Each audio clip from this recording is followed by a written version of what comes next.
সবাইকে কিছু ছাড় দিয়ে মৌলিক বিষয়গুলো নিয়ে ঐকমত্য হয়ে দেশকে এগিয়ে নেওয়ার আহ্বান জানিয়েছেন জাতীয় ঐকমত্য কমিশনের সহ সভাপতি অধ্যাপক আলী রিয়াজ।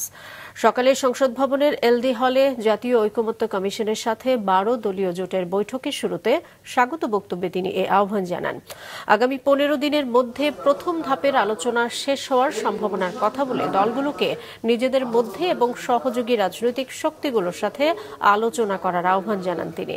12 দলীয় জোটের জাতীয় পার্টি জাফর অংশের সভাপতি মোস্তফা জামাল হায়দার বলেন, জনগণের গণতান্ত্রিক আকাঙ্ক্ষা বিলম্বিত হোক তা তারা চান না।